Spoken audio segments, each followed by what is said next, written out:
into holding it in the accounts of private individuals, we wanted to see about the church, first if that was an option. So they're back Monday, give them a chance to settle in. We'll see, I'll talk to him some more about that. Okay, it seems to me there are two ways to do it. Mm-hmm. One is to do it, I guess, through the Salvation Army, and the other is to do it as just individuals. Individual loving people. One-on-one. So I wanted to say that is happening already, and most of us wouldn't know because one gives quietly to someone else because they know that there's a need. Sure. And sometimes we happen to find out about it. So I know there's a lot of generous people in the Corps who already have been helping out on their own. But if we talk about doing it through the Salvation Army, do we not expect then the Salvation Army to donate or put money in that fund? That's interesting. That's too big, too broad. You realize that? Wait, how do you mean it's too broad? I don't know if that happens now, if the Corps gives money to people. I don't know if it does or not. Yeah, but I don't want the donation be focused on people in our church, not people outside the church.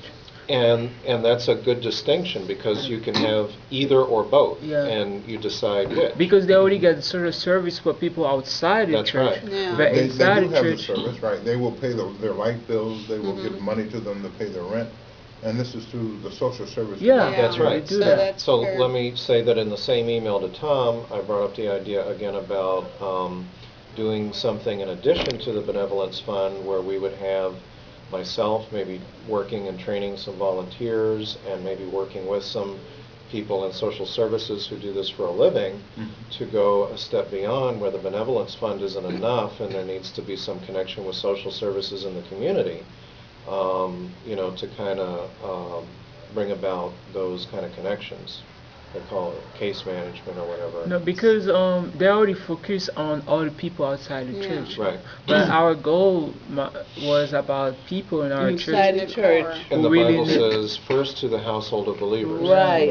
But So some those of in the those immediate core, in the because core, Yeah. they need to go to social service. If we can help them further, if we don't have enough funds, so we refer them to the social service. But Like, I think we could do like one-time needs if something unusual happened. But if somebody needs an ongoing, then they're going to need more help. So I don't know right now if there's a connection if people in the Corps need help from social service. Here's a problem that I see. My last Corps, that area of social service was right inside the church because it wasn't like separate building. Major Loudon's in a separate building and he manages those funds separately, and the Corps here and Captain Loudon ministering it here. So it made it easier to know and fill the needs of the Corps members if you're operating out of one church. So I think that's a problem They need to be today. in the Corps.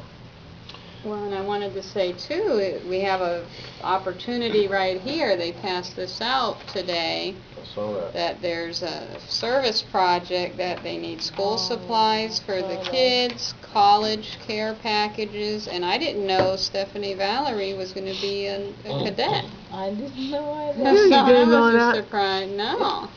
You So knew don't they that? have a farewell for that cadet, comrade when they're going into college or something? The last meeting.